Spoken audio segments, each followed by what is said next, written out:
व्योमखण्डमण्डलाकारं व्याप्तं येन चराचरं तत्पदं दर्शितं येन तस्मै श्रीगुरवे नमः।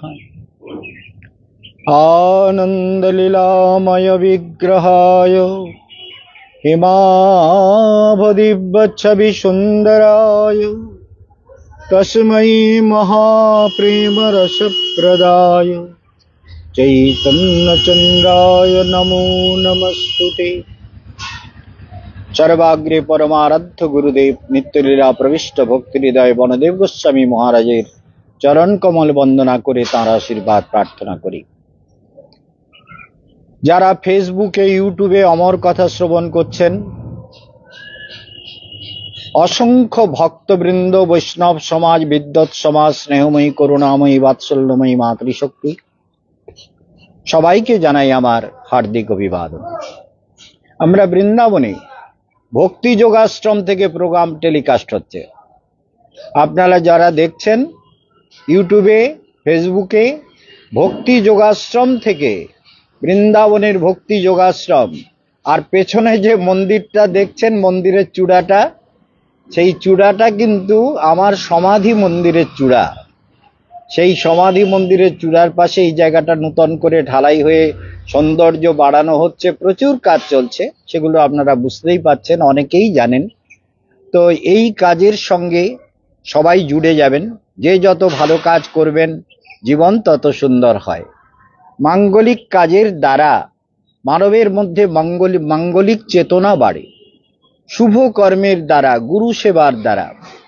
দেখুন, কাল কালান্তর, যুগ যুগান্তর ধরে ভারতবর্ষে এই সনাতন ধর্মের প্রবাহ, আত্মকল্যাণের পথ, জীব কল্যাণের পথ নির্দেশিত হয়ে আসছে। হাজার হাজার বছর ধরে ভারতের ঋষিরা তারা সাধনা করে দেখিয়েছেন যে কি অদ্ভুত এই ভারতবর্ষের মাটি। ভারতবর্ষই মহাতীর্থ, তার মধ্যে বৃন্দাবন হচ্ছে ভগবানের প্রেমময় ভূমি, ব্রজ ধাম। এটা তীর্থ না, এটা ধাম। এখানে এলে মানবের সংসার মোহ চলে যায়, আর তীর্থে গেলে পুণ্য সঞ্চয় হয়, পাপ নষ্ট হয়। আর এখানে তীর্থ ধামে এলে সংসারের মোহ চলে যায়, ভগবানের প্রতি প্রেম, ভালোবাসা, আপনত্ব, ভগবানের প্রতি অনুরাগ তৈরি হয়। সেই জন্য ব্রজধাম আপনার আমার জীবনের সমস্ত মোহ, বাসনা, লালসাকে মুক্ত করে অমৃত চেতনা দিতে পারে। সেই জন্য এই ধামের প্রতিটি ধূলিকণার মধ্যে অমৃতের প্রবাহ আছে। এই ধূলিকণার মধ্যে চৈতন্য শক্তি আছে। এটা ভগবানের সন্ধিনী শক্তির প্রকাশ। একটা বিষয় আপনাদের বলি, ভারতের নারী যারা, তারা কেমন? ভারতবর্ষে আজ যে অধঃপতন হচ্ছে, অর্জুনের কথায় দেখেছেন তো, যে বর্ণ সংকর অভিজায়তে, স্ত্রী দুষ্টাসু বা স্নেয় বর্ণ সংকর অভিজায়তে। স্ত্রী যদি চরিত্রহীন হয়, আদর্শহীন হয়, পবিত্রতা নষ্ট করে, তাহলে বর্ণ সংকর জন্ম নেয়। আর ওই বর্ণ সংকরের দ্বারা সমাজের কল্যাণ হয় না, এদের চেতনা নানানভাবে ডাইভার্ট হয়ে যায়। সেই জন্য মনে রাখতে হবে যে এই বর্ণ সংকর যাতে জগতে জন্ম না নেয়। কিন্তু আজকাল এমন কিছু কথা আছে, শুনে মনে ভাবি, রাতের অন্ধকারে যখন ধ্যান করি, ভোরবেলা উঠে যখন ধ্যান করি, তখন ধ্যান করতে করতে জগতের চিন্তাই মাথায় ঘুরে, আর কিছু ঘোরে না তো। জগতের মানুষের কতটা কি কল্যাণ করা যায়, কি ভালো করা যায়, কিভাবে উন্নত করা যায়, চেতনাকে সুন্দর করা যায়, তার জন্য দিবা রাত্র একটা ভেতরে ইচ্ছা, ভাবনা, চেতনা নিরন্তর কাজ করে। সেই জন্য মনে রাখবেন, কেশবানন্দ বন মহারাজ জগতের কল্যাণ চিন্তা ছাড়া অন্য চিন্তা তার হৃদয়ে থাকে না, আর ওটা জায়গা পাবে না, এ জন্মে তো পাবে না। আর এ জন্মই শেষ জন্ম, জগৎ থেকে চলে যাব। সেই জন্য মনে রাখুন, মহর্ষি যিনি জনক রাজার গুরু ছিলেন, তার দুই পত্নী ছিল, মৈত্রেয়ী আর নারায়ণী। তো যখন ঋষি বললেন যে দেখো, সংসার তো চিরকালের জন্য নয়, এক সময় সংসার থেকে বিশ্রাম নিতে হয়। বৈষ্ণব কবিরা তাই বলেছেন। তারা বলেছেন, কাঁদিয়া কাঁদিয়া জানা জানাইব দুঃখ গ্রাম, সংসার অনল হতে মাগিব বিশ্রাম, শুনিয়া আমার দুঃখ বৈষ্ণব ঠাকুর, আমার লাগি কৃষ্ণে আবে দিবে ন প্রচুর, বৈষ্ণবের আবেদনী কৃষ্ণ দয়াময়, এহেন পামর প্রতি হবে ন সদয়। তাহলে দুঃখটা কি? বলে সংসার যন্ত্রণার শেষ করা। জন্ম মৃত্যু জরা ব্যাধি সুখ দুঃখ ভয়, এসব নিরন্তর যে আমাদের ক্ষুধা তৃষ্ণা জরা ব্যাধি শোক মোহ ভয় মৃত্যুর দ্বারা আক্রান্ত জীব, ভাবে না মরে গেলে সব ফক্কা পড়ে থাকে। অসুস্থ হয়ে গেলে তখন বলে মরলে বাঁচি, মরে কোথায় যাবি? যাবিটা কোথায়? মরণের পরে এইখানেই ঘুরতে হবে, ভূত হয়ে প্রেত হয়ে। আমি তো কত ভূত প্রেতের সঙ্গে আমার সম্পর্ক, আমাদের ভক্তরা মনোরঞ্জন রঞ্জন সবাই সচক্ষে দেখেছে, যা বলি ভূতরা আমার সেই সব কাজ করে। তাহলে বুঝতে পারছেন যে ভূত প্রেত পিশাচ ভালো আছে যারা আমাদের ভালো কাজ করে, আর যারা অসভ্য ভূত প্রেত পিশাচ তারা অসভ্য কাজ করে, লোকের ঘাড়ে চড়ে কষ্ট দেয়, তার নিজের সাধনা নেই, তপস্যা নেই, পবিত্রতা নেই, নানান রকম প্রবলেম রয়েছে। সেই জন্য মনে রাখবেন যে এই যে জীবন পেয়েছেন, এই জীবনটা সাধনার জন্য পাওয়া। তো নারায়ণী এবং মৈত্রেয়ী, এই জন্য মহর্ষি যাজ্ঞবল্ক্য তার পত্নী, দুই পত্নীকে বললেন যে দেখো, আর সংসার নয়, এবার আমি বানপ্রস্থ গ্রহণ করব। করে সাধুদের, হাজার হাজার সাধু তার সঙ্গে, তিনি বিভিন্ন তীর্থ পরিভ্রমণ করে বেড়াচ্ছেন। জনক রাজার ওখানেও গিয়েছিলেন। যাজ্ঞবল্ক্য, ভালো করে মনে রাখবেন, দুই পত্নী, মৈত্রেয়ী আর নারায়ণী। বলে দেখো, আমাকে তো প্রচুর রাজারা আমার ভক্ত, প্রচুর বড় বড় ধনী লোক রাজা তারা সব আমার ভক্ত, সেই জন্য আমি প্রচুর সোনা দানা টাকা পয়সা ভোগ ঐশ্বর্য অনেক কিছু আমার কাছে আছে। তো আমি চাই আমার মৃত্যুর পর তোমাদের মধ্যে যাতে কোনো বিবাদ না হয়, সেই জন্য আমি সম্পত্তিটাকে দুই ভাগ করে দিয়ে যাই। যেমন কেশবানন্দ মহারাজ ভক্তি যোগাশ্রম ট্রাস্ট নির্মাণ করেছেন, একদম 80G ধারায় রেজিস্টার্ড ট্রাস্ট। এই ট্রাস্টে কেউ যেমন খুশি ব্যবহার করতে পারে, এইভাবে খরচ হয়েছে। সেই জন্য আপনাদেরকেও বলি যে ভালো কাজ করবার ইচ্ছা সর্বক্ষণ রাখবেন, কারণ এই জীবন শুভস্য শীঘ্রম শতম বিহায় ভোক্তব্যম, শত শত কর্ম ত্যাগ করে ভোজন করো।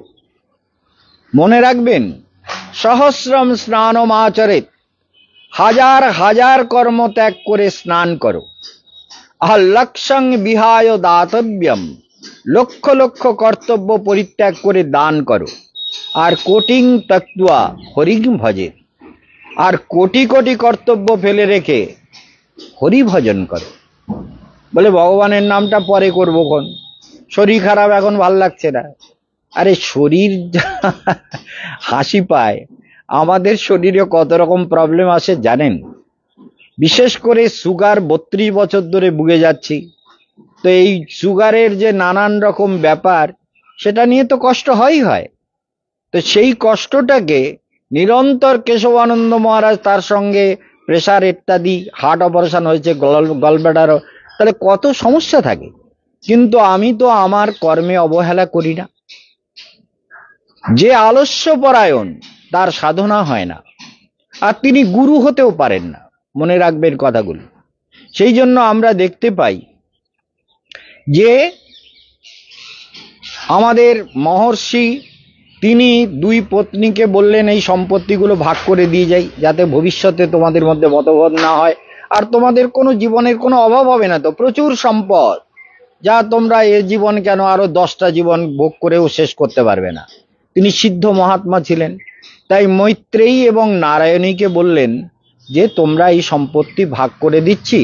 বিরাট ভাবে সব বিধান নিলেন, বলে ঠিক আছে, আপনি আমাদের পতি, পতি মানে তো রক্ষক, পত ধাতু রক্ষণে। পত ধাতুর অর্থ হলো যিনি পত্নীকে রক্ষা করেন, পত্নীর মান মর্যাদা গৌরব সম্ভ্রম যিনি রক্ষা করেন তিনি পতি।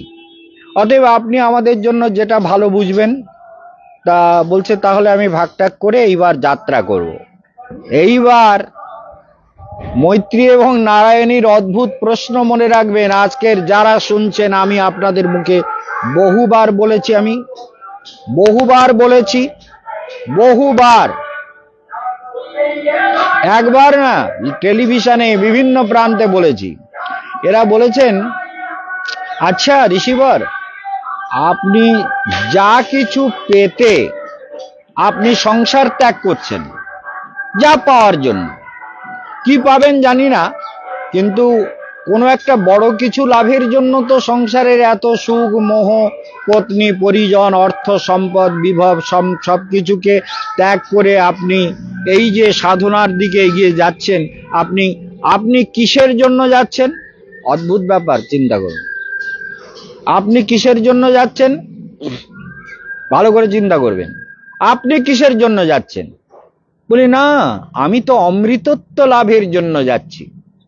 জীব হচ্ছে অমৃতের সন্তান, শৃণ্বন্তু বিশ্বে অমৃতস্য পুত্রা, অমৃতের পুত্রগণ অমৃতময় ভগবানের কথা শোনো, অমৃতত্ব লাভ করো। অমৃত লাভের জন্য জীবন, দুঃখের জন্য জীবন না। মানব জীবন সাধনা করে যাতে অমৃতত্ব পায়, সেই জন্য ভগবান এই মানব জীবন দিয়েছেন। তাই এতদিন সংসারে সবার কিছু সবকিছু তোমাদের নিয়ে সংসারও করলাম, রাজারা সেবা করলো, পাঠ তো অনেক হরিকথা বললাম, অনেক তপস্যা করলাম, কিন্তু এইবার একান্তে ব্রহ্মচর্য যুক্ত হয়ে তপস্যা করা দরকার, তাই আমাকে যেতে হয়। এই কথা শুনে, ভালো করে শুনবেন, এই কথা শুনে তারা বললেন, আচ্ছা তো আপনি যা পাবেন, তো আমরা আমাদের যেগুলো দিয়ে গেলেন এইগুলোর মধ্যে আমরাও সেটা পাবো তো? আপনি তো পতি, আমাদের মঙ্গল চাইবেন, তো এই যা ভাগ করে দিলেন এর মধ্যে সেটা পাবো, আমরা অমৃতত্ব পাবো। চিন্তা করবেন, প্রশ্নটা ভাববেন, তাদের প্রশ্নটা কি ছিল জানেন? কিম অহম তেন কুরিয়াম येन নামৃতাস্যাম। উপনিষদের বিখ্যাত শ্লোক, ভারতীয় নারীর কণ্ঠে অদ্ভুত প্রশ্ন। কিম অহং তেন কুরিয়াম, সেই তেন মানে তাহা আমি কি করিব, যাহা দ্বারা অমৃত লাভ হইবে না। আপনি যে অমৃতের জন্য যাত্রা করছেন সব ছেড়ে, আমরা যদি সেই অমৃতত্ব লাভ না করতে পারি, তাহলে এই ভোগ ঐশ্বর্য আমাদের কি কাজে লাগবে? অদ্ভুত ব্যাপার, বুঝতে পারছেন তো? এ আমাদের গেস্ট হাউসে পরশুদিন রাত্রে চুরি হয়েছে, চোরে 5, 6, 7টা তালা ভেঙেছে। চিন্তা করুন, তখনকার ঋষিদের ঘরে কোনো চুরি হতো না। আন্দামানে কোনো চুরি হয় না, জানেন তো? আন্দামানে কোনো ঘরের দরজা লাগে না, কেউ দরজা বন্ধ করে শোয়ও না, আর দরজার দরকারও হয় না। আন্দামান এরকম একটা জায়গা। এবং দেবগ্রাম বলে রাজস্থানে একটা গ্রাম আছে, যে গ্রামে ক্যান্সার সারিয়ে দেয়, কিন্তু ওই গ্রামে কারো ঘরে কোনো দরজা নেই, কোনো ঘরের দরজা নেই। কেন চুরি হয় না? দেবগ্রামটা এমন। সেই জন্য তাহলে আমরা তালা লাগিয়ে, ঘর লাগিয়ে, গেট লাগিয়ে, তাও চোর চুরি করছে। এই চোরগুলো কোন প্রবৃত্তির চোর? কি করে তালা ভেঙে চুরি করে? কি প্রবৃত্তির থেকে এগুলো করে? মানব চেতনা কত অধোগতি হয়ে গেছে। আর চুরি কি শুধু ওরাই করছে? ওরা তো ছোটখাটো ছুটকে চোর, ওদের উপরে তো আমার মায়া হয়। কিন্তু যারা দুনিয়ার সব লুটে পুটে খাচ্ছে, কোটি কোটি টাকা, ওই ব্যাংক ম্যানেজারের 110 কোটি টাকা ঘোটালা করেছে, যে বোম্বে কোঅপারেটিভ ব্যাংকের ম্যানেজার। চিন্তা করুন, মনে করে এর মধ্যে বোধহয় সুখ পাবো। সুখ যে কিসে পাবে, ওই জন্য বারবার বলি, কিসে মিলে রে আনন্দ, বিনাশে গোবিন্দ, পদারবিন্দ মকরন্দ পানি, মেলে না ভুবনে সে নিধি রতনে, বিষয়ে ভোগেতে ঢালিলে পরাণ, কোথা মিলে রে আনন্দ। এই কোটি কোটি টাকা চুরি করে ঘরে লুকিয়ে রেখে কি করে টাকা খরচ করবে তারও ইয়ত্তা নেই। তো ঘরে লুকিয়ে রেখে ওই টাকা তো কাজে লাগবে না, ভালো কাজে লাগাতে পারবে না, লাগাতে গেলেই ধরবে এই টাকা পেলি কোথায়, তাহলে ও শান্তি আছে? এই যে এখন ধরেছে, জেলে যাবে, বদনাম হবে, চাকরি যাবে, কত কিছু যাবে, কিন্তু এই নির্লজ্জ কুকুরের শ্রেণীর লোক, কুকুর জানেন তো,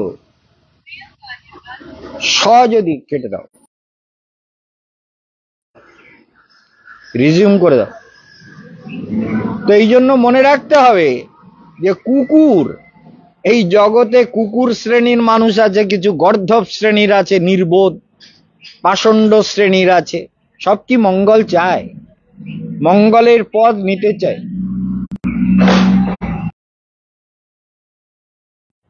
কোনটা ধরে নাও তো, কি বলছো, যা ছেড়ে দাও, আবার করলে ধরবে, ধরে কথা বলে নেবে, ঠিক আছে? ফোন করছে কি কারণে দেখি শুনে নেবে। তো আমরা দেখতে পাচ্ছি স যদি ক্রিয়তে রাজা নো, তাহলে কুকুরকে, যেমন এক রাজা জঙ্গলে গেছে, এখন জঙ্গলে গিয়ে একটা ঋষির কাছে একটা বিড়াল, একটা ইঁদুর ছিল, ইঁদুর থেকে বিড়াল বানিয়েছে, বিড়াল থেকে কুকুর বানিয়েছে, কুকুর ছিল, কুকুরটাকে রেখে দিয়েছিল ঋষি, বলে কুকুরটা বাঘটা গেলে তাড়াবে, কুকুরটা আমার কাছে থাক, কুকুরটা থাকে।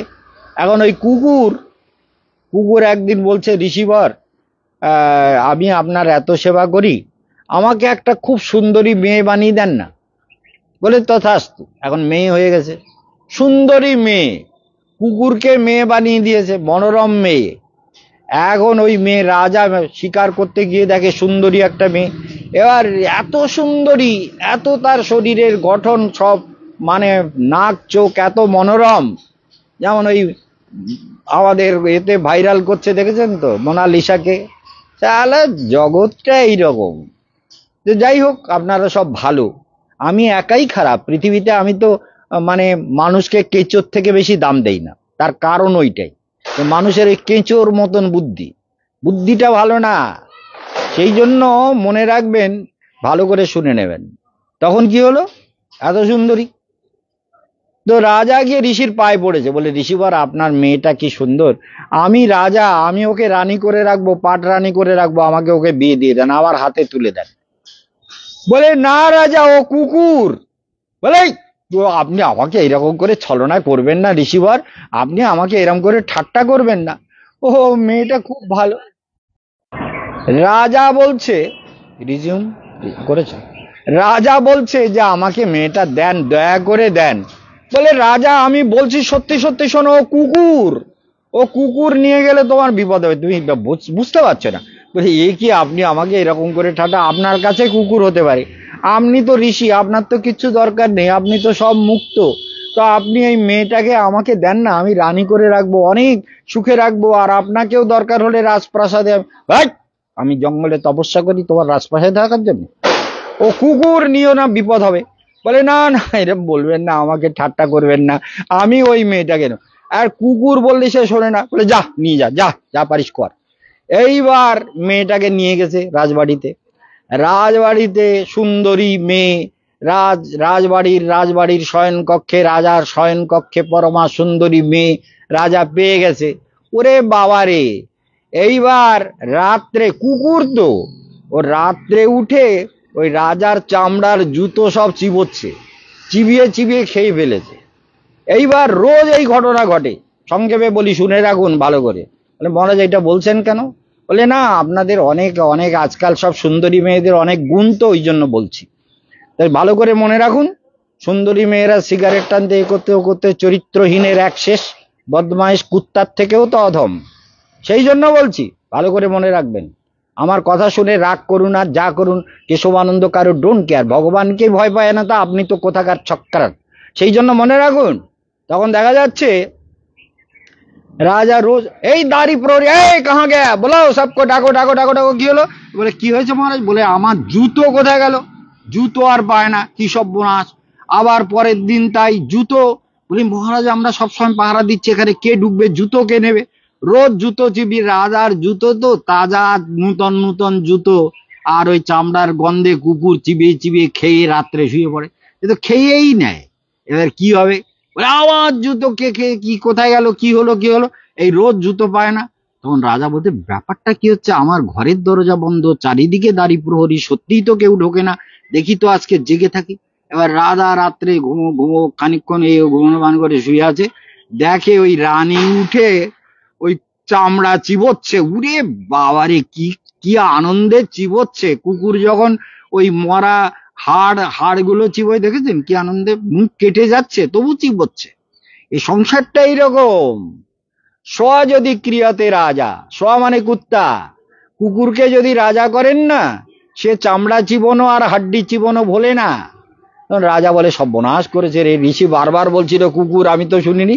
এবার পরের দিন ঘোড়ায় করে নিয়ে রাজা ঋষির কাছে গিয়ে বলছে, ঋষিবর আপনি সত্যি সত্যি ঠিক বলেছেন, কুকুর আবার সব জুতো খেয়ে যাচ্ছে, সর্বনাশ করেছে। বলে তোমাকে আমি বললাম তুমি নিয়ে যাবে না, কুকুর তুমি মানো না। এই জন্য চিন্তা করুন, তো এই জগৎটা এরকম। তাহলে দেখা যাচ্ছে যে ঋষিবর দুই ভাগ করে দিয়েছেন, কিন্তু কিছু নারীর মধ্যে যে পবিত্র চেতনা কাজ করত প্রাচীন কালে, যার জন্য মায়েদের গর্ভটা এত ভালো ভালো মহাপুরুষের জন্ম হতো গর্ভে, আজকাল হচ্ছে না। আর সাধারণত যত সন্তান জন্মায়, সন্তানের মধ্যে অনেক পরে গিয়ে অষ্টম গর্ভ, নবম গর্ভ, দশম গর্ভ, চতুর্দশ গর্ভ, এতে যারা জন্ম নেয় তারা কিন্তু প্রচুর প্রতিভাশালী এবং দিব্য অলৌকিক শক্তি সম্পন্ন হয়। তা নাহলে আজকাল একটা করে বাচ্চা পয়দা করছেন, বেশিরভাগ ক্ষেত্রে মানুষ না হয়ে অমানুষ হয়ে যাচ্ছে, আদর বাদর করে যা কিছু করে দিচ্ছেন। কেউ কেউ হচ্ছে ভালো, আমার তাতে কোনো আপত্তি নেই, কাউকে কিছু বলার নেই। সেই জন্য একটাই কথা মনে রাখবেন যে কি মহম তেন কুরিয়াম যেন নামৃতাশ্যাম। শ্লোকটা মুখস্থ করবেন, আমাকে বলবেন হ্যাঁ মহারাজ আমি মুখস্থ করেছি। আমাদের বিশেষ করে মৌসুমী মা খুব মন দিয়ে শোনে, মৌসুমী মা বলবে গুরুদেব আমি মুখস্থ করেছি, কি মহং তেন কুরিয়াম येन নামৃতাশ্যাম। সেই বস্তু আমি কি করিব যাহার দ্বারা অমৃতত্ব লাভ হইবে না। তাহলে অমৃতত্ব লাভের জন্য জীবন। এই ঋষি যখন আমাদের জনক রাজার ওখানে সভা করতে গেছেন, এই ঋষিদের চরিত্রগুলো আমাদের জানার দরকার, এরা কি রকম। সভাতে বসেছেন, এবার জনক রাজা আসতে দেরি হচ্ছে, তো আমাদের ঋষিবর তিনি অপেক্ষা করছেন। রাজা লক্ষ লক্ষ, তার সঙ্গেই তো হাজার হাজার সাধু, তাদের তো সব ঘর বাড়ি করে দিয়েছে, মানে কেউ রাজভবনে থাকবে না বলে রাজভবনের বাইরে রাজার জায়গায় কত হাজার সব ওই কুম্ভ মেলার মতো ওই রকম সব ব্যবস্থা করে দিয়েছে, সাধুরা ওখানে থাকবে খাবে, কোনো ব্যবস্থার ত্রুটি নেই। কিন্তু রাজা আসছে না। রাজা না এলে হরিকথা শুরু করতে হয়, কিন্তু রাজাকে তো অনেক কাজ করতে হয়। যেমন আপনারা দেখছেন মহারাজ বসে আছেন, কিন্তু মহারাজের ব্রেন নিরন্তর কাজ করছে, জগতের কাজ, ধ্যানের কাজ, আত্মার কাজ, কল্যাণের কাজ। যারা অনেক বড় লেভেলে, যেমন প্রধানমন্ত্রী আমেরিকায় বেড়াতে গেছেন, ফুর্তি করতে গেছেন, এদের ব্রেন নিরন্তর কাজ করছে জগৎ হিতার্থে কি কাজ করা যায়। যেমন আমাদের যোগী আদিত্যনাথ, যেমন আমাদের স্বরাষ্ট্রমন্ত্রী, এদের ব্রেন নিরন্তর কাজ করছে জগতের কল্যাণের জন্য কি কাজ করা যায়। তেমনি যারা জগতে তারাই বড় হয়, মহান হয়, তাদেরই আদর্শ লোক গ্রহণ করে যারা নিরন্তর ভেতরে শুদ্ধ চিন্তা, শুদ্ধ ভাবনার দ্বারা করে। আর রাজা কাজে ব্যস্ত, কাজটা সেরে তাড়াতাড়ি করে দৌড়ে দৌড়ে এসে ঋষির চরণে প্রণাম করে বসেছেন। ঋষি হরিকথা শুরু করেছেন। একদিন, পরের দিন আবার এই গুঞ্জন হচ্ছে সবার মধ্যে, বাবা এত বড় ঋষি, এই এত বড় ঋষি, তিনি কিনা ওই রাজা না আসলে হরিকথা বলছেন না। আমরা কেউ শ্রোতা না? তাহলে আমরা ওনার মুখের দিকে তাকিয়ে বসে আছি, রাজা না আসলে বলছেন না। তা আবার ওই একই গুঞ্জন হচ্ছে, ঋষি শোনেন সব, কিচ্ছু বলেন না। কিন্তু দেখা যাচ্ছে দিনের পর দিন এই ঘটনা ঘটায় ঋষি আজকে এমন একটা অদ্ভুত দিব্য শক্তি দেখালেন, ভালো করে মনে রাখবেন। সেই জন্য এই ঋষি এমন কতগুলো উপদেশ দিয়েছেন, কালকে এই ঋষির কথা আপনাদের বলবো, এই ঋষির কথাই বলবো কি রকম উপদেশ তিনি দিয়েছেন। এই কাতবকন্তা কস্তে পুত্র, ইনি বলছেন যে দেখো সংসারে তুমি যা পেয়েছো না, এগুলো পুত্র প্রিয় ভবতি। পুত্র প্রিয় হয় কেন? বলে আত্মানস্তু, আত্মা আছে বলে প্রিয়। এবার আত্মা যদি না থাকে, পুত্রের বডি নিয়ে কান্নাকাটি করবা কতক্ষণ? 2 ঘন্টা, 4 ঘন্টা, 6 ঘন্টা, 8 ঘন্টা, 10 ঘন্টা, তারপরে তো পড়াতেই হবে, নাহলে পুততে হবে, না ফেলতে হবে, যা করতে হবে। তো তাহলে কে পুত্র, কে কন্যা, কে সংসার, কিসের? এই জন্য তিনি বলছেন আত্মানস্তু কামায় পতিপ্রিয়া ভবতি। এই ঋষির অদ্ভুত কথাগুলো মনে রাখবেন। সেই জন্য ঋষি তিনি অদ্ভুত ভাবে বলছেন যে দেখো জগতে কেহ কারো নয়। এই জন্য ঋষি আজকের কি করে যেন একটা লোক এসছে ছুটে এসে রাজার কানে কানে বলছেন, মহারাজ রাজভবনে না আগুন লেগে গেছে, ভয়ঙ্কর আগুন, দাউ দাউ করে জ্বলছে, সারা ভবন জ্বলে পুড়ে ছাই হয়ে যাচ্ছে। এখন কথাটা তো গুঞ্জন হচ্ছে। এখন রাজা কানের ধারে ধারে তাড়িয়ে দিয়েছে। এবার আর একজন এসে বলছে, বলে এরকম রাজা তো শুনলো না, আমাকে কানে চড় মেরে তাড়িয়ে দিয়েছে। আরেকজন, মহারাজ, 2-3 জন গেছে, মহারাজ রাজভবনে আগুন লেগে গেছে, সব পুড়ে ছাই হয়ে গেল, সোনা দানা ঘর বাড়ি সব ছাই হয়ে গেল। এবার খবরটা আবার তারে ধরে আবার আর কজন এসছে, মহারাজ আগুন লেগে সব ছাই। আর সাধুরা ওই শুনে তারা বলে, হায় হায়, আমাদের ঝুপড়িগুলোও তো পুড়ে যাবে, চারিদিকে দাউ দাউ করে আগুন জ্বলছে, পুরো রাজভবন বেড দিয়ে ঝুপড়িতেও আগুন লাগছে, সর্বনাশ, আমাদের লোটা কম্বল যাহা একটা দুটো আছে, ডোর কৌপিন কাপড় সব তো পুড়ে যাবে। তারা দৌড়াচ্ছে সভা ছেড়ে, কিন্তু রাজা বসে আছে এক মনে, চোখ বন্ধ করে হরিকথা শুনছে। এইবার দুনিয়ার কত লোক বলে, এখন না, পরে করবেন, ধরে ধরো, ধরে বলে দাও, করে দাও। তো আমরা দেখতে পাচ্ছি যে এই যে পরিস্থিতিগুলো হয়, আমার ফোনে সব নানা, এটাকে ফ্লাইট মোডে দেওয়া হয়নি বলে ফোনগুলো ঢুকছে। যাই হোক, আপনারা মনে রাখুন যে এই জীবন অমৃত লাভের জন্য কি মহম তেন করিয়াম যেন নামৃতাশ্যাম। পরের দিন যখন সভা শুরু হয়েছে, তখন ঋষি বলছেন যে আপনারা তো সবাই বললেন রাজার জন্য কেন বসে থাকে, শ্রোতা না হলে বক্তার আনন্দ হয়। তা আপনারা যে এই হরিকথা শোনেন, রাজার তো রাজ্য বৈভব সব পুড়ে গেছে, আপনাদের ঝুপড়িতে কি আছে? লোটা কম্বল আর ওই ডোর কৌপিন, তাই বাঁচাতে সব হরিকথা ছেড়ে চলে গেছেন, রাজা তো ওঠেনি। তাহলে শ্রোতা, যোগ্য শ্রোতা কে? কিন্তু ঋষির মায়ায় আগুন জ্বলছিল, তো আগুন তো সব নিভে গেছে, ঠান্ডা হয়ে গেছে, কিছুই নেই, সব ফক্কা, সব ঠিক হয়ে গেছে। এই জন্য মনে রাখুন, মনে রাখবেন যে এই সংসার যন্ত্রণাময়, ভগবানকে ভজন করুন, কাল আবার হরিকথা শুনুন, আর সবাই শেয়ার করে দিন একে অপরকে।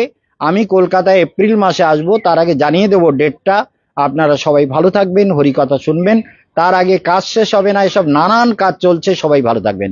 ওম শান্তি। ওম।